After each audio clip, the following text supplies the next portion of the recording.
hundreds of yards from the ocean, and still the fields are divided small like this. And even, I think, contour, maybe for rice. Eventually it is for rice.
Laufen.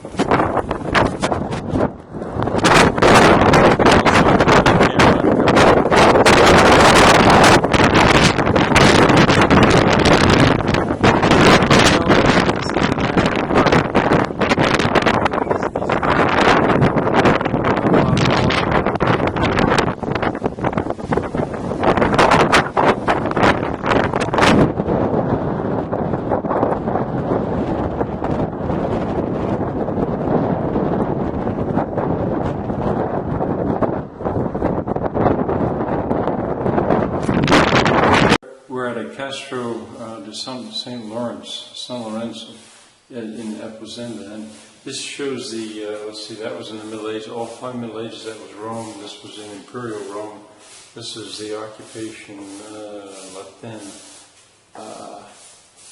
Okay, that's going back in time. Let's go the other way. Okay, back Bronze Age. Later, I don't know that well enough. The High Imperial Rome. I think the fall of the Roman Empire, and then the way it looked in the Middle Ages.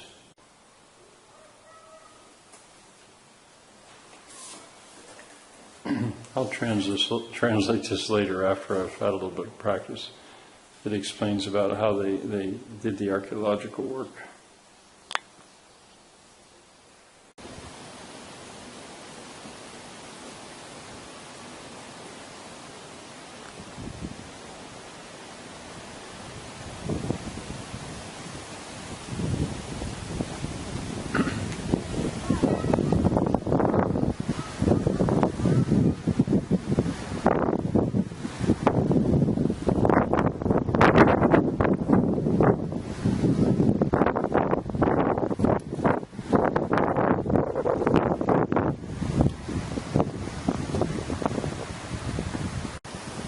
These are some of those huts from the Celtic village, I guess. But notice here, when they paved, what they did was they paved it in such a way that you could see where that hut was. That's pretty good. They did something like that right in the center of Paris, with the buildings that are underneath the plaza in front of the Notre Dame de Paris. By the paving, you can see where the things are, and there's a museum underneath it.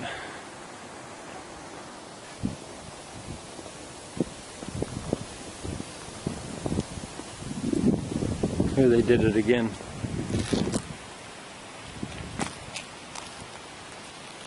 Similar to what we saw in Aguarda.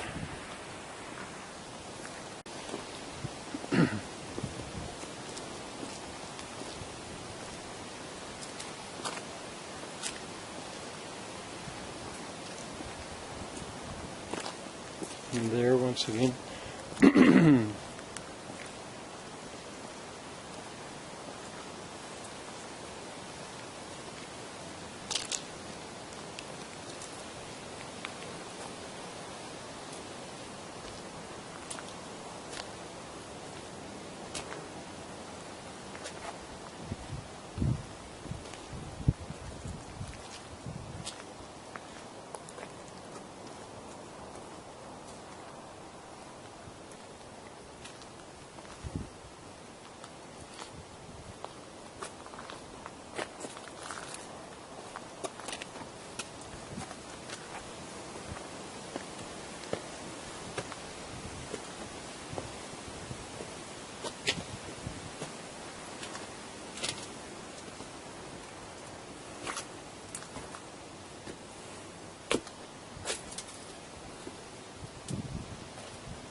I noticed that these have central poles. The roof has been framed up or built up a lot differently. Well, there's a double central pole. I suppose there's scholarship involved that would support that idea.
That's Eposende.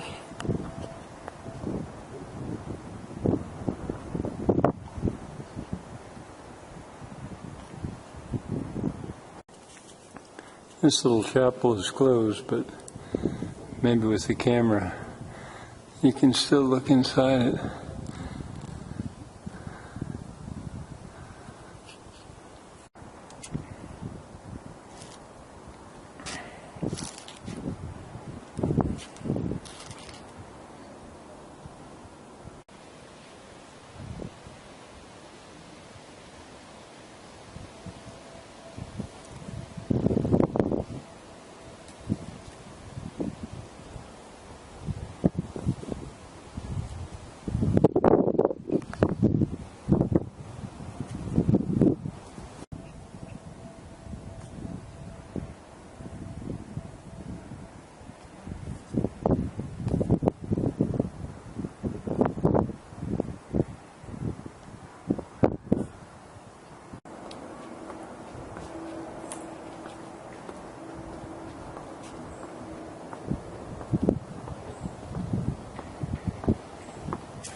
1, 2 und 3. Let me try this again. I just said it in German. 1, 2, a second nut, and a third one in the pavement.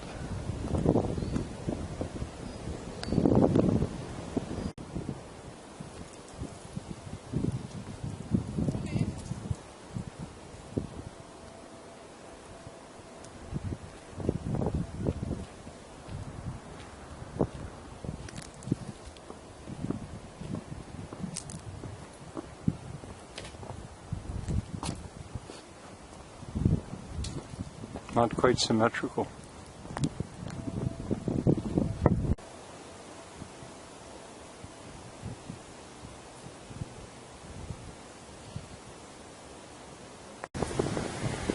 Sorry about the wind.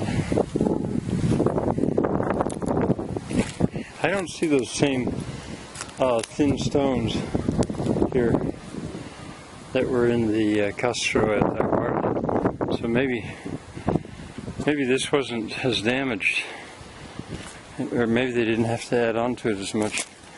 I did want to film what they did with a big tree that was it grew right in the middle of one of the camps, of one of the cars. Now here's a square one. Well, as it explained, there was more going on here than just the camp, and then they were left alone. This whole area has a history. That's the first square one I've seen. But we're going to go down there and look at that stone. I have something. I haven't read it all about these walls of defense. But then these huts or these foundations. I read up on this stuff after I've found it. I'll go home. But the tree. Had to be done about it because it was probably just removed. So I just left the stump right there. Too bad about that. You can get the point.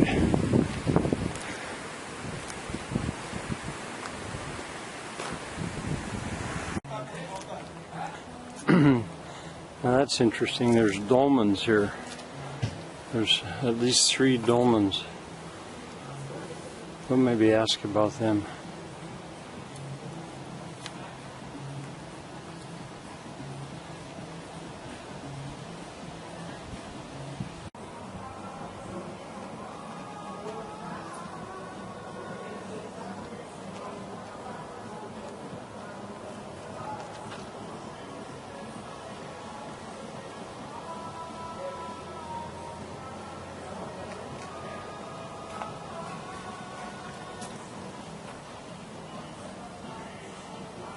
Those are the dolmens. 1,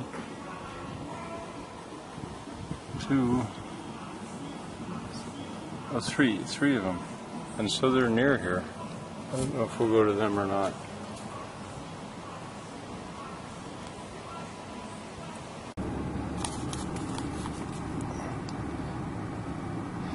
That's the machine that I suspected they were using. A powerful rototiller behind the tractor.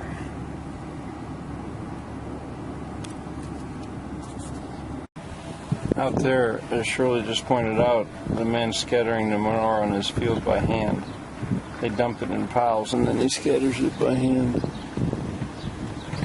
Now the guy's backing his rototiller up.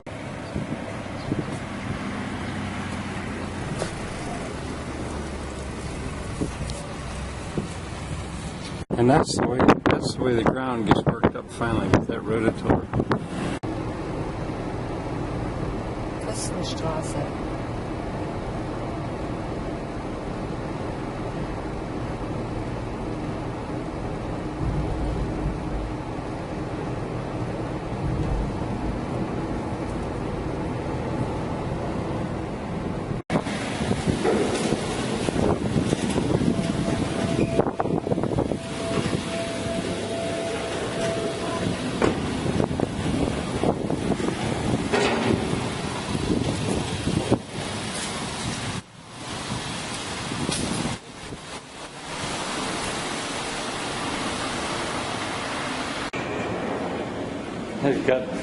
They've got it paved like this because the cars would drag, I guess, going down, not going up. That's so steep. I only filmed this by way of contrast. I was thinking about those Celtic huts up there and how many kilocalories a day it took to keep those people going, and how many kilocalories it keeps a day for a place. This is a 3-star hotel. Well, it wasn't that expensive, but it's the cheapest we could find.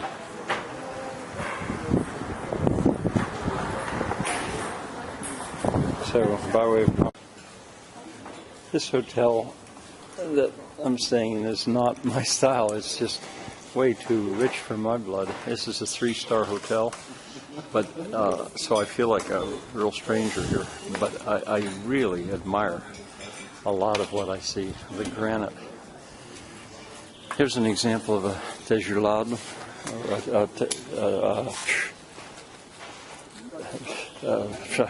azulejo. Usually you see them in public. You can see that each tile has been painted. It was all put together and then it was fired. Now that's one side of this fountain. All of this is solid granite. Here's the other side. There's no pretend about this. Nothing is veneer. Even in the bottom of the pool, the tiling. Here's another one of those fountains with the azulejo behind it.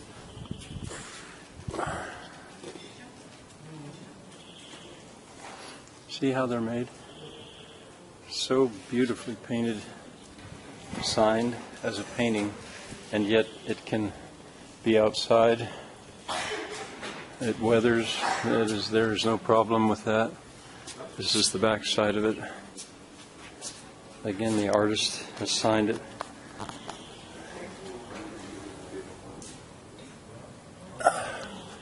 And these arches, these solid granite arches.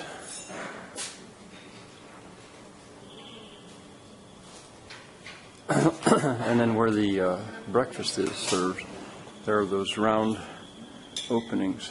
This is done like a cloister. So beautifully done. Not the kind of place where I'm comfortable in, because at heart I feel like a peasant. I should be working here maybe, but I really admire this work, this granite work. It is so beautiful. This is called the Hotel Suavimar.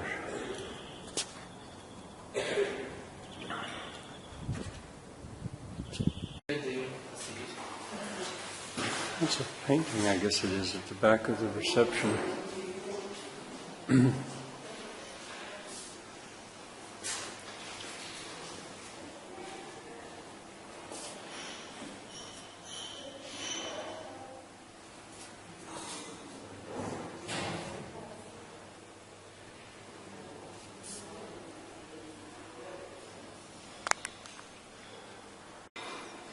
Here's the piano bar.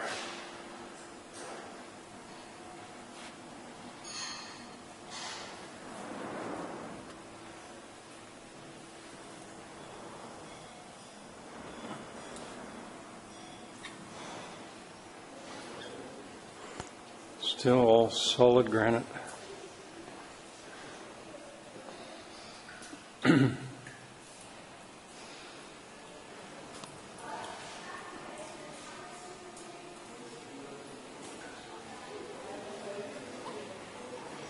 More of the arches with the circle in the middle.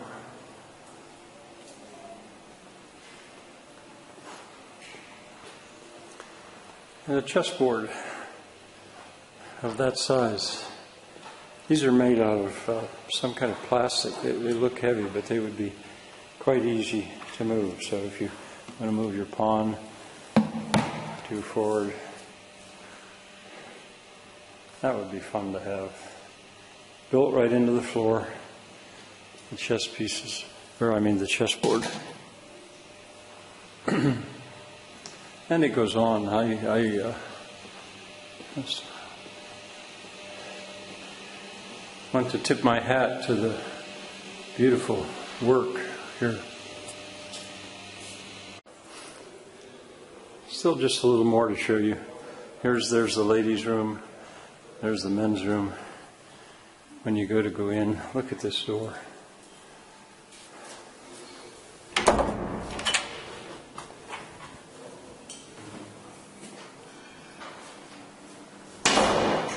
I suppose rich people are used to seeing stuff like this, but I'm not.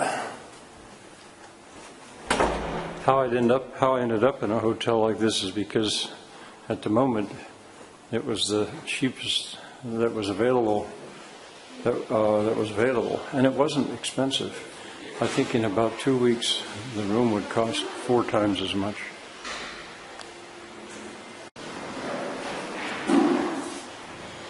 Here's a humble looking soul.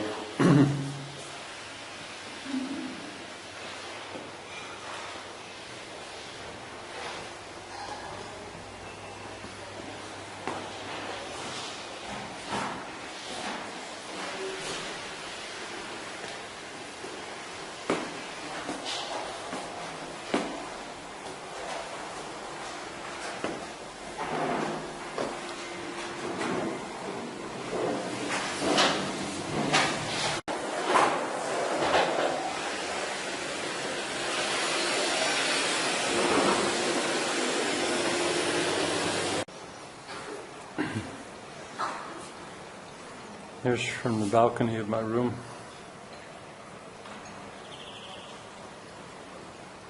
Solar panels.